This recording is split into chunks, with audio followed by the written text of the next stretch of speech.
ছোট বাচ্চা নিয়ে আসে, হুজুর খালি কান্দে, একটু দোয়া করেন তো।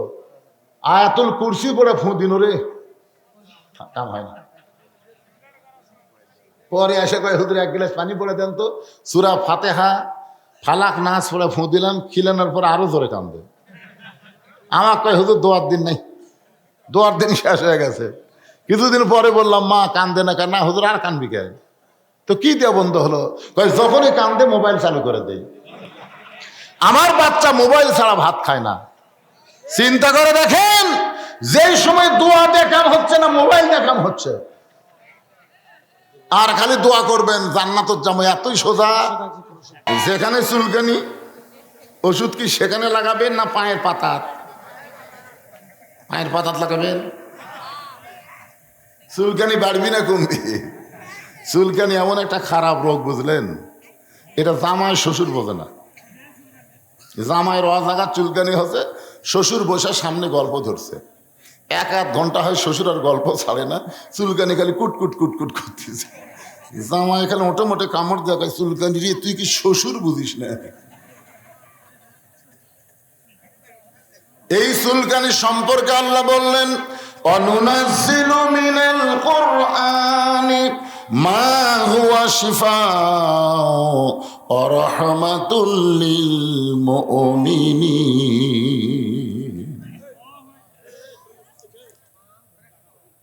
সব সমস্যার সমাধান। যারা বলতেছেন না তারা কোরআনের এই আয়াত কি অস্বীকার করতেছেন? তাহলে সবাই গলা ছেড়ে বলবেন। আমি যেই বলবো সব সমস্যার সমাধান, আপনার বলবেন দিতে পারে আল কোরআন। সব সমস্যার সমাধান আলহামদুলিল্লাহ। একটু মনোযোগ দিয়ে শুনবেন।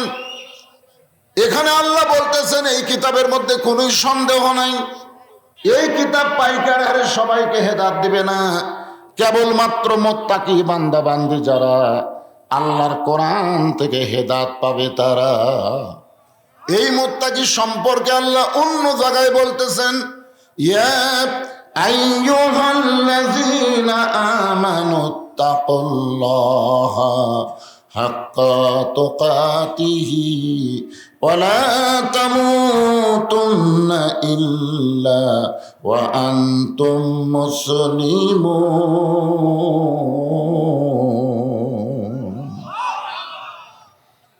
আমরা সবাই কি মুসলমান না? আমরা সবাই কি? কিন্তু এরপরে আল্লাহ কেন বলতেছেন যে মুসলমান না হইয়া মরো না?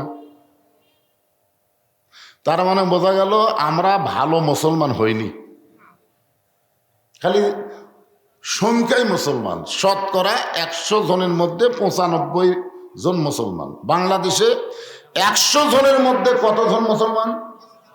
95 হলো মুসলমানের দেশ হলো বাংলাদেশ। কি হিসাব রে? আচ্ছা, শতকরা কত ভাগ ইমানদার? না, মুসলমান হলাম শতকরা 95, কিন্তু শতকরা ইমানদার কত ভাগ? 10 ভাগ। মানে ইমানদারের ভাগ আমরা বলবারই পারতেছি না। তবে মুসলমানের হিসাব আমরা জানি যে 100 জনের মধ্যে 95 ভাগ মুসলমান এই বাংলাদেশে আছে।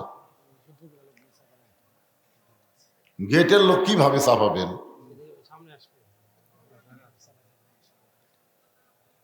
আপনারা বলেন তো, গোটা পৃথিবীর ভিতরে অল্প জায়গার মধ্যে বেশি মানুষ বসবাস করে সেই দেশের নাম কি? তা আপনারা তো ভালোই জানেন। মানে আয়তন অনুযায়ী সবচেয়ে বেশি মানুষ বসবাস করে বাংলাদেশে। এরপরও 12 লক্ষ রোহিঙ্গা মুসলমানকে জায়গা দিয়েছে কোন দেশ?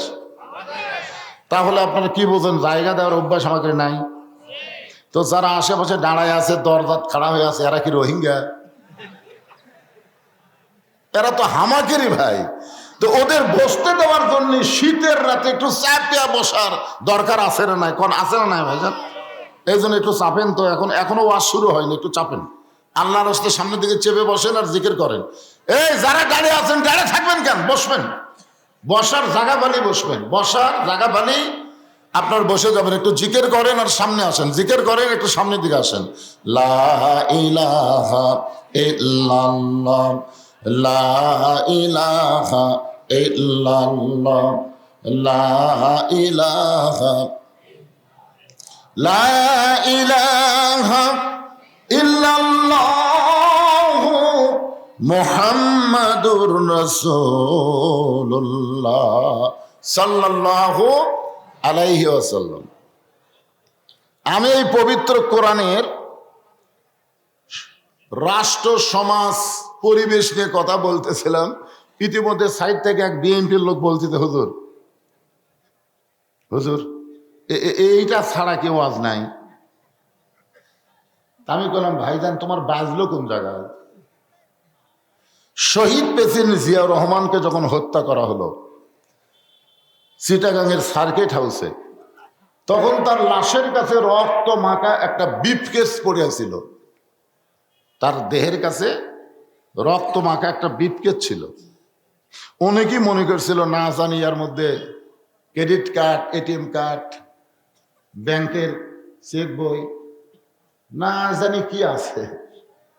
ওইটা নিয়ে আসলো ঢাকায়, ওটার চাবি খোলার পরে দেখলো মাত্র দুইটা জিনিস আছে, একটা হলো জায়নামাজ আর একটা হলো আল্লাহর কোরআন। বিএমপি করো, আর বিএমপির প্রতিষ্ঠাতা কি ভালোবাসছে সেটা তোমরা জানো না।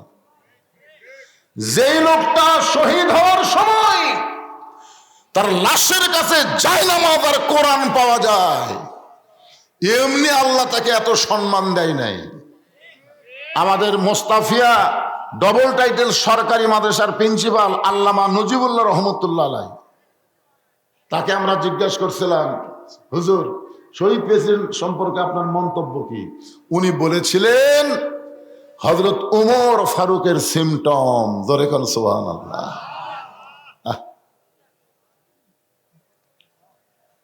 একটু মনোযোগ দিয়ে শুনবেন। এই কোরআন থেকে হেদায়েত নিবার গেলে সবাই কোরআন থেকে হেদায়েত পাবে না। হেদায়েত নিতে গেলে মুত্তাকি হওয়া লাগবে। এই মুত্তাকির এক নম্বর গুণ হলো আল্লাযীনা ইউমিনুনা বিল গায়ব। মুত্তাকির এক নম্বর গুণ হলো অদৃশ্যের প্রতি বিশ্বাস স্থাপন করা। আপনারা যারা এখানে বসে আছেন, আপনারা নামাজ পড়ার সময় এভাবে এক সময় কিন্তু আঙ্গুল তোলেন। আপনারা জানেন কোন সময় তোলেন? এরকম বসে থাকেন, এই আঙ্গুল তুলে আপনারা কি বলেন? আশহাদু আল্লা ইলাহা ইল্লাল্লাহ। ফেরেশতারা বলতেছে, আল্লাহ তোমার বান্দারা যে আত্তাহিয়াতুর শুরুতে আত্তাহিয়াতুর শেষে আশহাদু আল্লা ইলাহা ইল্লাল্লাহ কয়ে আঙ্গুল তুললো, এরা কি তোমাকে দেখছে? আল্লাহ বলতেছে, আমার তো দেখেনি রে। তো আপনাকে না দেখে যারা আঙ্গুল তুলে আপনাকে সাক্ষী দেয়, এদের রেজাল্ট কি? আল্লাহ বলতেছে, এই সাক্ষী দেওয়ার কারণে এরাই মুত্তাকি, এরাই বিনা হিসাবে জান্নাতি। কি মনে করছেন এভাবে আঙ্গুল তুলে আপনি সরাসরি আল্লাহ সাক্ষী দিচ্ছেন? আপনি কত ভালো মানুষ।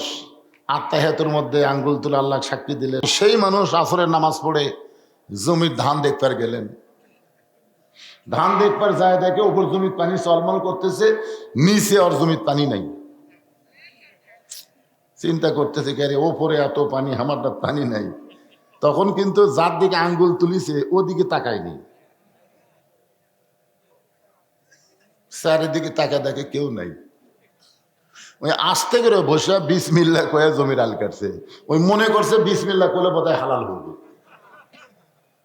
বিসমিল্লাহ কয়ে জমির আল কাটে ওই পানি দিয়ে হাত ধোছে। ওই পানি দিয়ে হাত ধুয়ে আবার দাঁড়ায় চারিদিকে তাকায় বলতেছে, আলহামদুলিল্লাহ কেউ দেখেনি। আপনারা বলেন তো, এই লোকটা কি মুত্তাকি?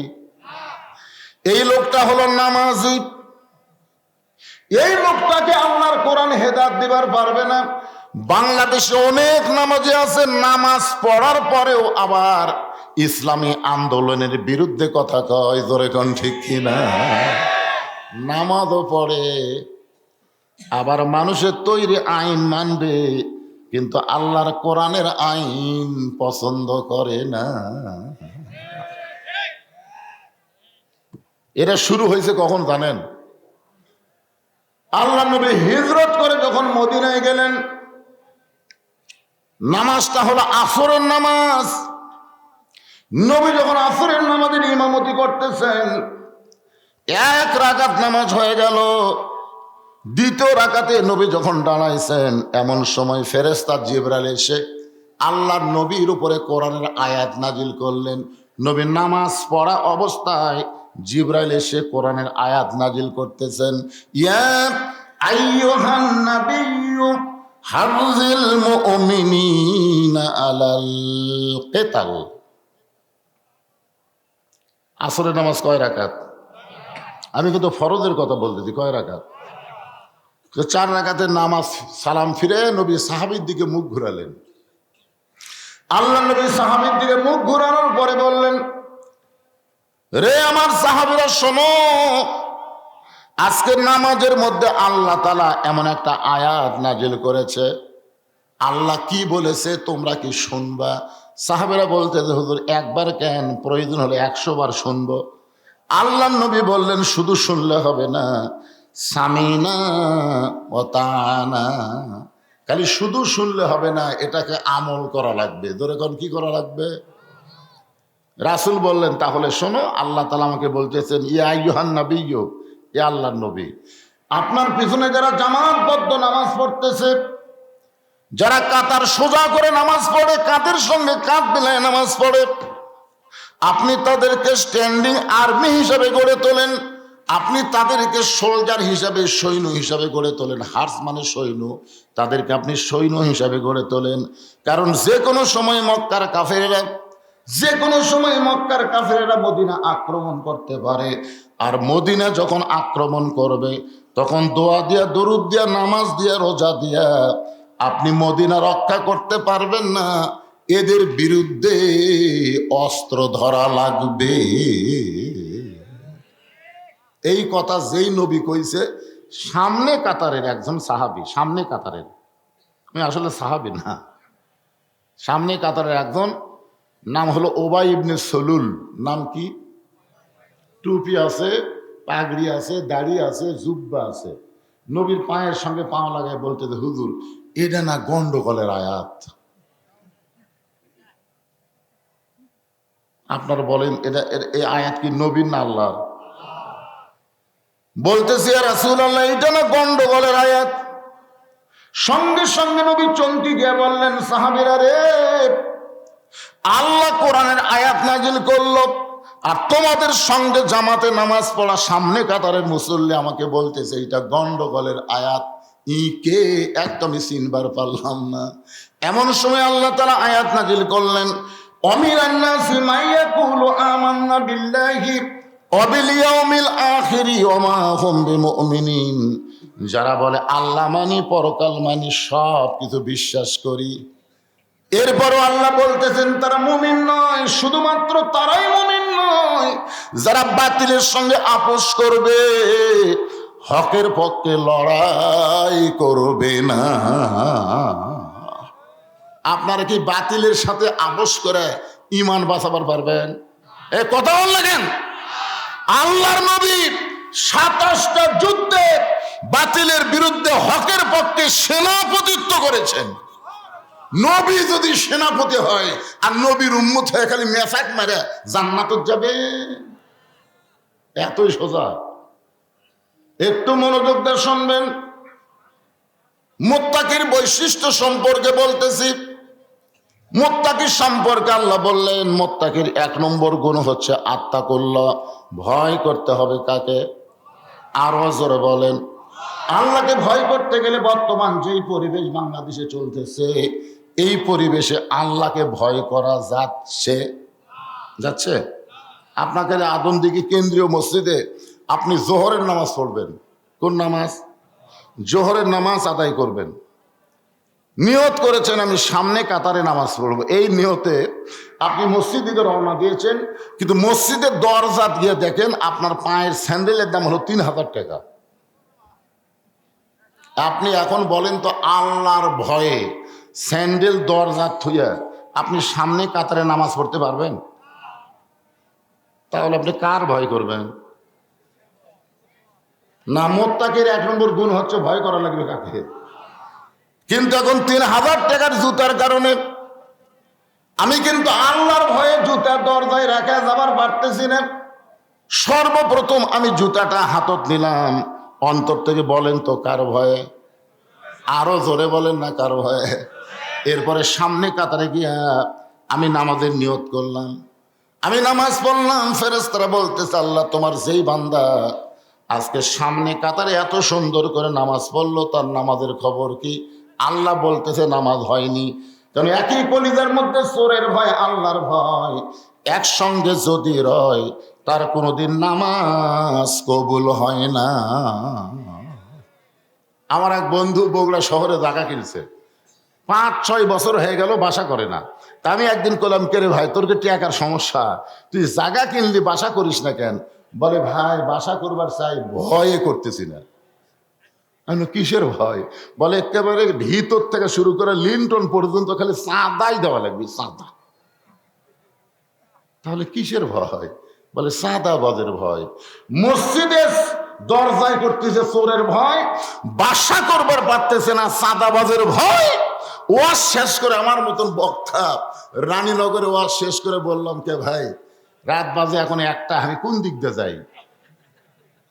তখন বলতে যে, হুজুর আপনি যদি এই আবাদপুকুর থেকে চাঁপাপুর হয়ে কুন্দুক গ্রামে রাস্তা দিয়ে যান, তাহলে 2 জায়গা আপনি ধরবার পারে। কয় জায়গা ধরবার পারে? 2 জায়গা ধরবার পরে। রাস্তা কিন্তু তেলতালা, হুজুর রাস্তা ভালো, কিন্তু এই 2টা জায়গা হয়তো আপনি ধরা খাবেন। আর আপনি যদি আবাদপুকুর থেকে রানীনগর হয়ে তাও সান্তাহার রোড হওয়া চলবে না, আবার ঘুরে ওই কাঁটালতলি রোড দিয়ে যদি আপনি নগা হয়ে আসবার পারেন, তাহলে একটু রাস্তা বেশি হবে, কিন্তু ধরা খাবেন না। আমি এখন চিন্তা করতেছি কোন রাস্তা দিয়ে যাই। আপনারা বলেন তো, আমি কার ভয়ে চিন্তা করতেছি? আল্লাহর ভয়ে। তাহলে মসজিদের মধ্যে জুতা নিয়ে জুতা রেখে ঢুকবার পারতেছে না চোরের ভয়ে, তারপরে বাসা করবার পারতেছে না চাঁদাবাজের ভয়ে, রাস্তায় চলবার পারতেছে না ছিনতাইকারীর ভয়ে। এত ভয় যদি আমাদের কলিজার মধ্যে রয়, ঈমান নিয়ে মরা কঠিন হবে। জোরে কথা ঠিক কিনা? এখন সমস্ত ভয় থেকে যদি আমরা বাঁচবার চাই, তাহলে করণীয় আছে না নাই? এই জন্য আল্লাহ বললেন, আল্লাযী খলাকাল মাউতা ওয়াল হায়াতা লিয়াবলুয়াকুম আইয়ুকুম আহসানু আমালান ওয়া হুয়াল আজিজুল গফুর। আল্লাহর কোরআন দিয়ে যখন রাষ্ট্র চলবে, এই বাংলাদেশ যখন কোরআন দিয়ে চলবে, আমরা অনেকেই বলি সব দেখা হলো শেষ, আগামীতে দেখবো আল্লাহর কোরআনের বাংলাদেশ। এই কথা কিন্তু এখনকার বক্তারা বলতেছে, বাংলাদেশের লোকের চাইতে ভারতের হিন্দুরা বেশি রাগ করতেছে। মানে আমার ওয়াজ আবার কিন্তু খালি বাংলাদেশের লোক দেখে না, এই মিডিয়ার মাধ্যমে সব জায়গায় যায়। আজ থেকে 9 দিন আগে, কয়দিন, 9 দিন আগে ভারতের এক হিন্দু মন্ত্রী একটা স্ট্যাটাস দিছে ফেসবুকে, যে বাংলাদেশের মোল্লা মৌলবীরা ওরা নাকি কোরআন শরীফ নিয়ে সংসদে যাবার চায়। মানে কারণ হিন্দুর মালওয়ানের বাচ্চারা জানে এই কোরআন যদি মুসলমানেরা চলে, তাহলে দুনিয়ার সমস্ত রেজেক আল্লাহ সেই দেশে দিয়ে দিবে। যেরকম সুবহানাল্লাহ। ভারতের তলে যে খুনি আছে, ভারতের তলে যে সোনা আছে, এই কোরআন দিয়ে দেশ চালানোর কারণে ওগুলো আস্তে আস্তে আস্তে আস্তে আমাদের দেশের তলে চলে আসবে, বুঝলেন? আপনারা বলেন তো, সৌদি আরব কিন্তু শুধু সামান্য একটু কোরআনের আইন চালু করার কারণে মাটি খুললে আমরা পানি পাই, ওরা তেল পায়। না কেন? এখন ওরা চিন্তা করতেছে, যেই মোল্লা মুন্সিরা যে কোরআন শরীফ নিয়ে সংসদে যাবার চায়, এরা জানে বাংলাদেশের 3 দিকে ভারত, একদিকে বঙ্গোপসাগর। ভারত যদি একবার ধরে, এরা সাগরে ডুবে মরে দেবে। এই স্ট্যাটাস দিয়েছে ফেসবুকে। আমি আবার নিচে কমেন্ট করলাম, এ মালওয়ানের বাচ্চারা, তোরা জানিস আমরা মুসার লোক। জোরে কোন আমরা কার লোক?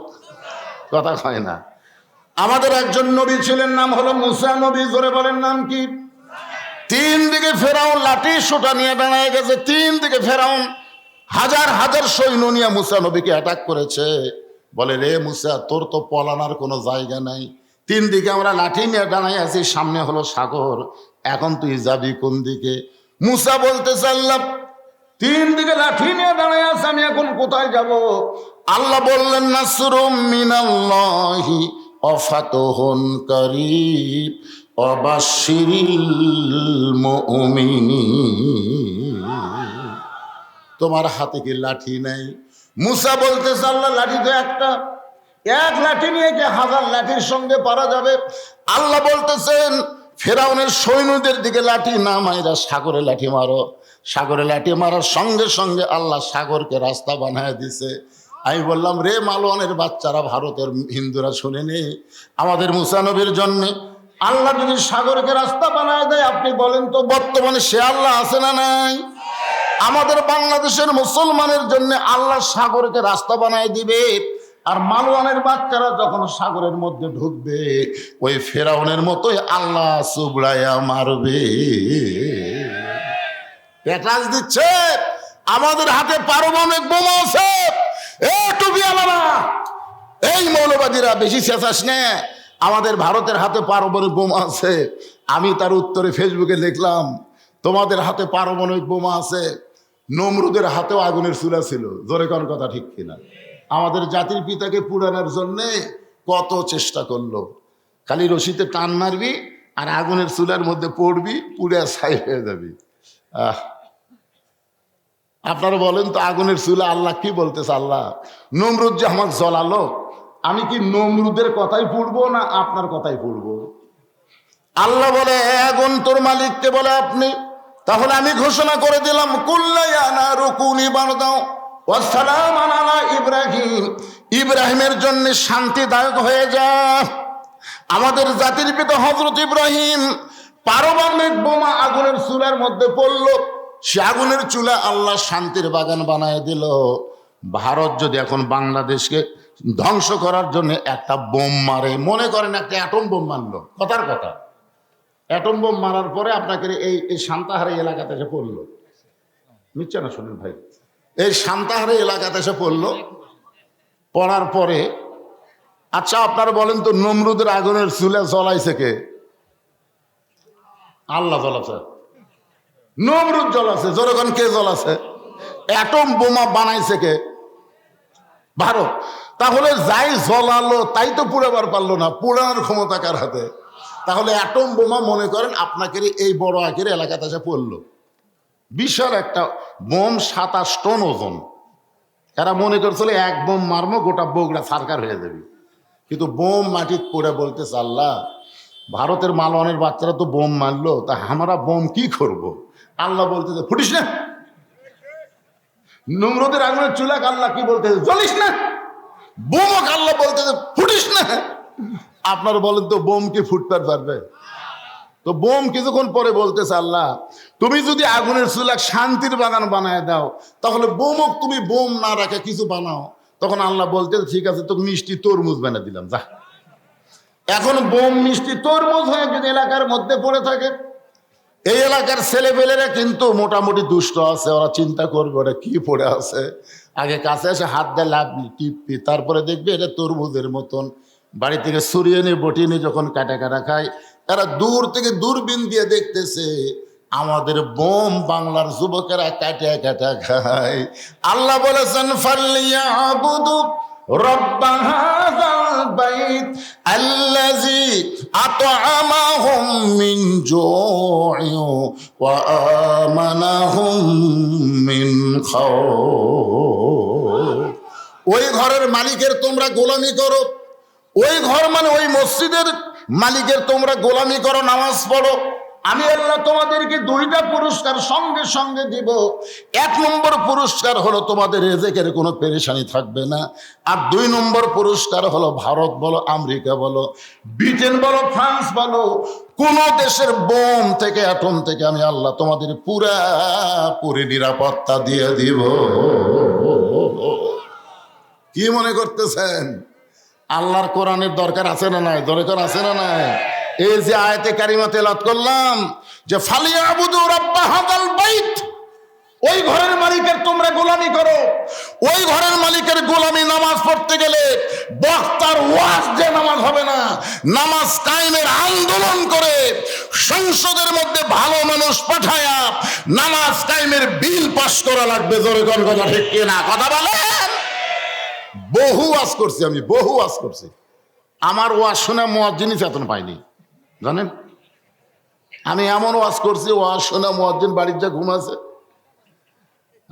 হায় রে মুয়াজ্জিন আর চেতন পাইনি। বারে যারা ওয়াজ শুনবার যায়নি তারাই চিন্তা করতেছে যে চারিদিকে আজান হলো, আমাদের মসজিদে হলো না কেন? ওরা মসজিদে এসে দেখে তালা লাগান, মসজিদে দেখে তালা লাগান, কে রে মুয়াজ্জিন?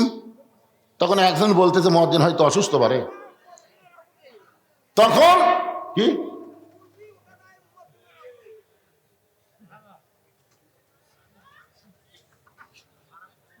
বলতেছে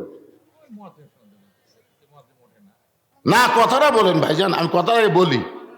তো এখন এই মুয়াজ্জিন সাহেব যায় দেখে বাড়ি ঘুম পাড়তেছে, এখন এই 2-3 জন ডাকতে, চাচা চাচা আপনার কি শরীর খারাপ নাকি?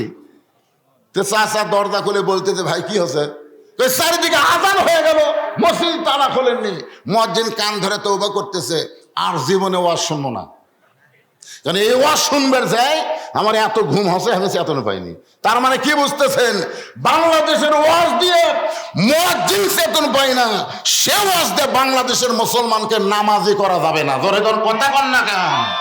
ওয়াজ দিয়ে নারীদেরকে পর্দানিশি করা যাবে না। অনেকেই বলে হুজুরে এমন ওয়াজ করবেন মেয়েরা যেন পর্দানিশি হয়। আরে আমি তো সেই 5 ফিট থেকে ওয়াজ করবে যাচ্ছি আপনাকে আদম দিঘিতে। আপনি কি করেন? আপনার বউ যে মাথার চুল বেচা খায়, আপনি কি করেন? এই মরদ, আপনি কি করেন? মরে গেলে 5 কাপড় দিবেন। আপনার বউ মরে গেলে কয় কাপড় দিবেন? কয়টা দিবেন? 5টা কোন জায়গায় লাগাবেন? বললেন তো 5টা দেবো, লাগাবেন কোন জায়গা? পুরুষের মতোই 3টা কাপড় পরান লাগে, পুরুষের মতোই। আর 2টা কাপড় মেয়েদের বেশি 2 জায়গায় লাগান লাগে, একটা হলো সিনা বান, একটা হলো মাথা বান। এখন আপনার বলেন, যেই মেয়ে জীবিত অবস্থায় মাথার চুল বেচা খাচ্ছে, মরার পরে ওর মাথার কাপড় বান্ধে কাম হবে? এই জন্যে ভাইজান, নারীদের পর্দা, পুরুষদের নামাজ, এইগুলো আর ওয়াজ দিয়ে হবে না। এইগুলো আল্লাহর কোরআনের সমাজ কায়েম করে চালু করা লাগবে। জোরে কোন কথা ঠিক? হ্যাঁ, সেই জন্য আলোচনা, লিয়াবলুয়াকুম আইয়ুকুম আহসানু আমালা। এখন আপনি যান।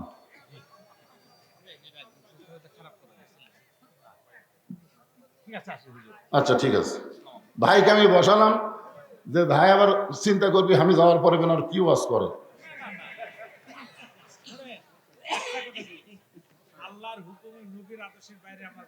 সুবহানাল্লাহ, একেবারে খোকা ভাইয়ের মতোই রে।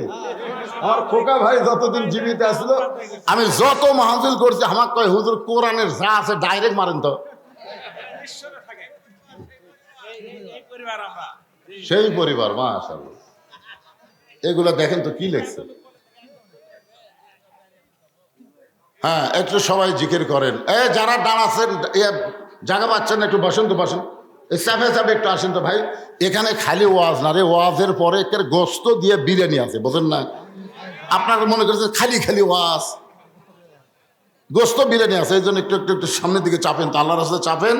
হ্যাঁ, জিকির করেন আর সামনে চাপেন। লা ইলাহা ইল্লাল্লাহ, লা ইলাহা ইল্লাল্লাহ, জোরে লা ইলাহা ইল্লাল্লাহ, লা ইলাহা ইল্লাল্লাহ মুহাম্মাদুর রাসূলুল্লাহ সাল্লাল্লাহু আলাইহি সাল্লাম।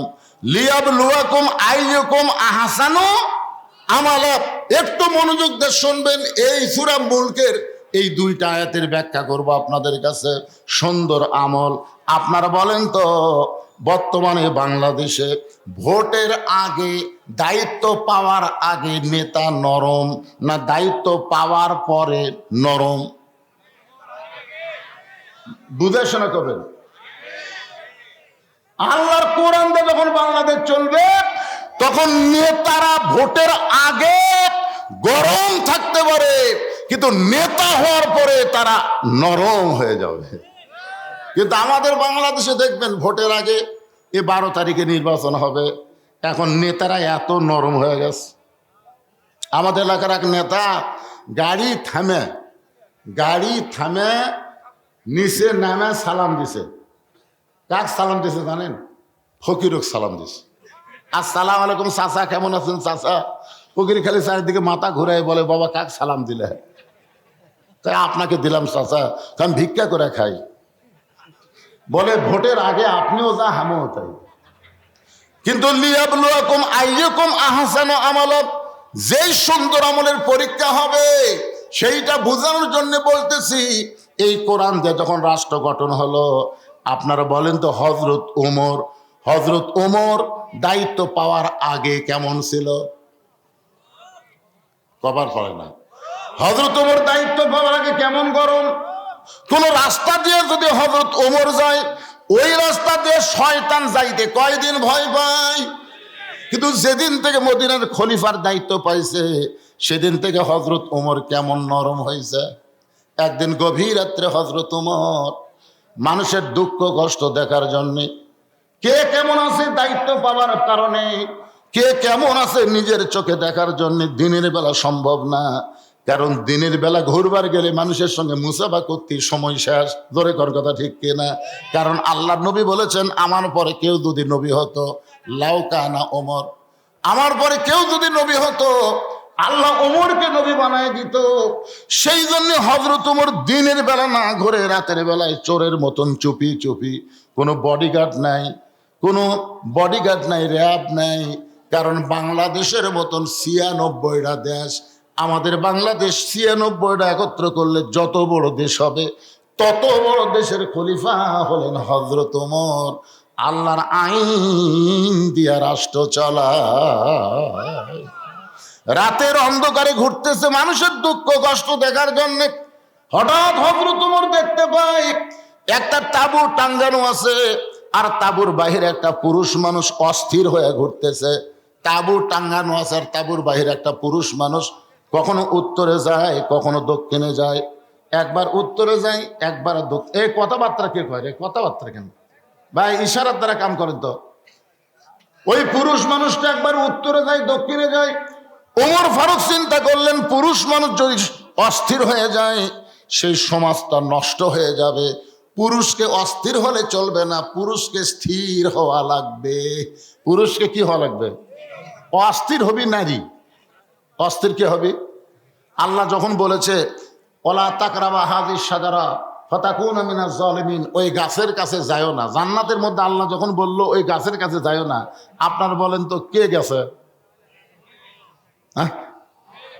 আদম আলাইহিস সালাম স্থির হয়ে বললেন, আল্লাহ যখন নিষেধ করেছে আমি যাব না। কিন্তু হাওয়ার কথাকে নিষেধ করলো কেরা? এই তো অস্থির মেয়ে মানুষের আরো অস্থির ভাই।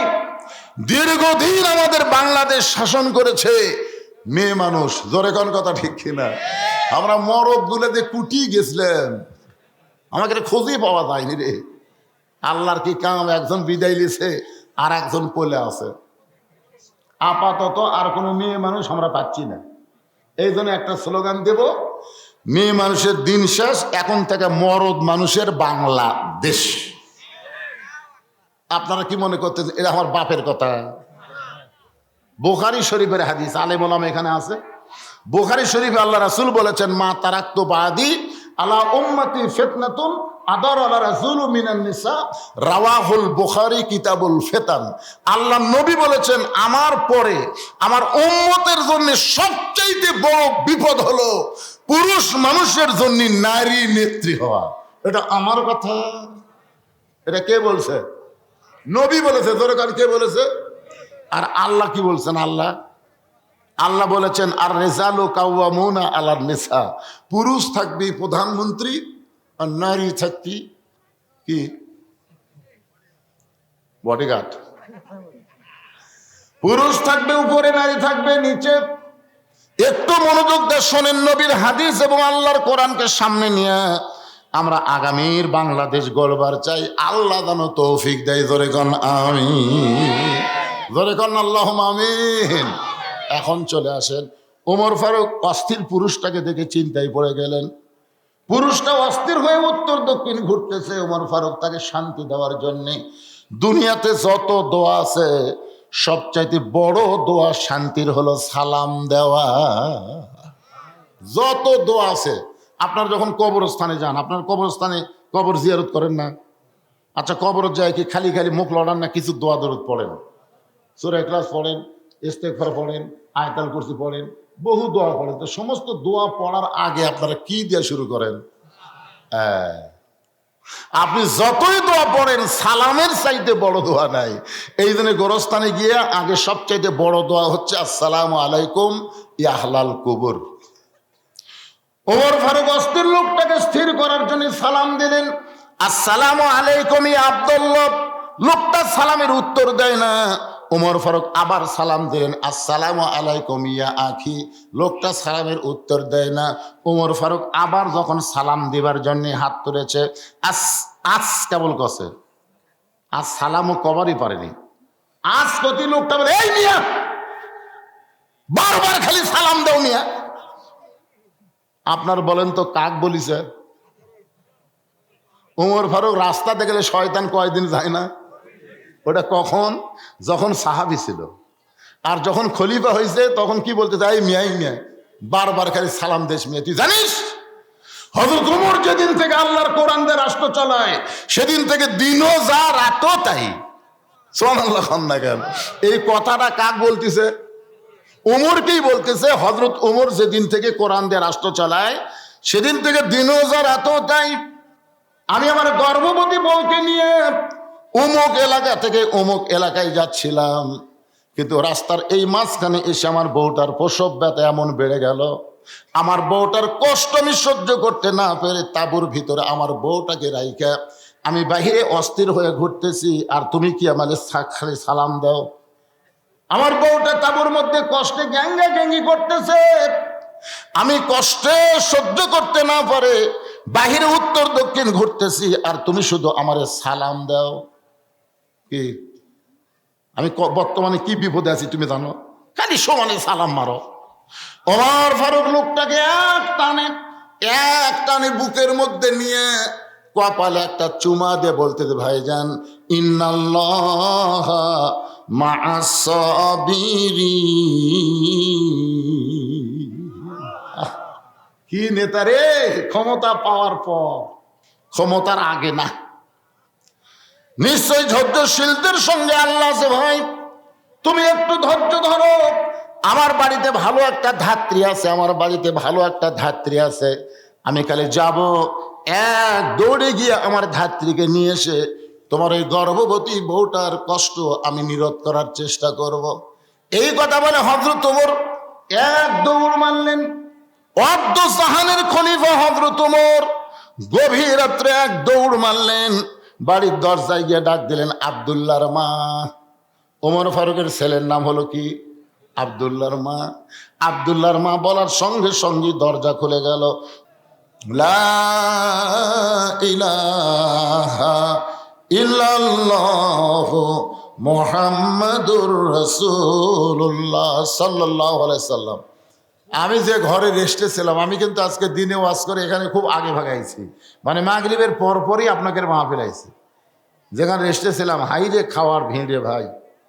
তো যে লোকগুলা খেলো, এরা কি টাকা দিয়ে খেলো না ফিরি ফিরি খেলো? হ্যাঁ, যাইনি। বাংলাদেশের এমন কোন হোটেল আছে ফ্রি খাওয়া?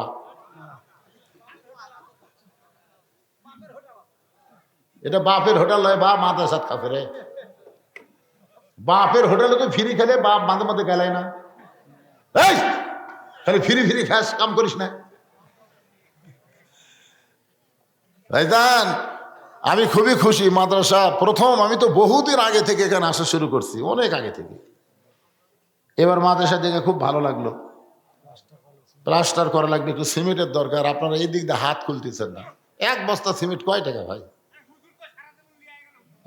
হুজুর সারা যেমন নিয়ে গেলে একবার দাওয়াত দিবার যাবেন, হুজুরকে একবার দাওয়াত দিবার যাবেন, হুজুর সারা জীবন লিয়া কি করছে। হ্যাঁ, এই যায় দেখে আসবেন যারা আমাকে দাওয়াত দেয়। আমার আব্দুল সামাদ ভাই তো গেছে মেলাবার। প্রথম যখন গেছে তখন আমার জায়গা ছিল মাত্র 12 শতক জায়গার উপর মাদ্রাসা। তারপরে সেখান থেকে হলো 45 শতক, সেখান থেকে হলো 100 শতক, এখন সেখানে হচ্ছে 235 শতক জায়গার উপর মসজিদ, মাদ্রাসা, এতিমখানা, কমপ্লেক্স, আল্লামা সাইদি হুজুরের নামে অডিটোরিয়াম পর্যন্ত করছে।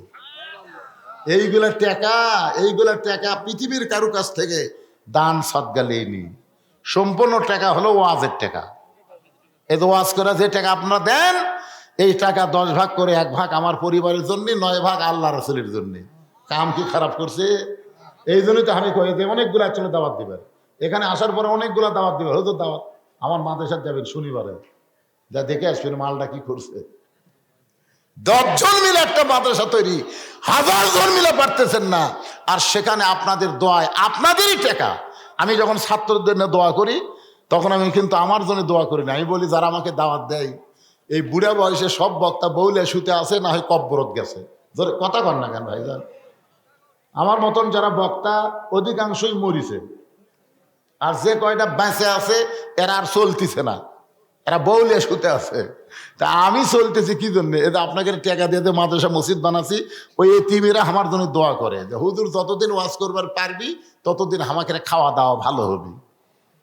এই মাঝখানতে এমন অসুস্থ হয়েছিলাম আমি, গলাতে কথাই বের হচ্ছিল না, বুঝছিলেন তো? যাই হোক, এগুলা কথা হুজুরে বলেন না যে হুজুর খালি টাকা লিয়া যায়, টাকা লিয়া যায় হুজুর, জোর করে হুজুরের টাকা দেয়। এ ভাই আমার কতবার গেছে, আপনাদের এলাকার কত লোক দাওয়াত দিবার চায়, আমি নিবারই চাই না, নিবার পারিও না। এরকম কথা বললে বক্তার মনে কষ্ট হয়। সব জায়গায় সব কথা বলতে নাই। আমার কথা কি বুঝতে পারলেন? সবাই ইস্তেগফার পড়েন, আস্তাগফিরুল্লাহ রব্বি মিন কুল্লি জামবি ওয়া তুবু ইলাইহি।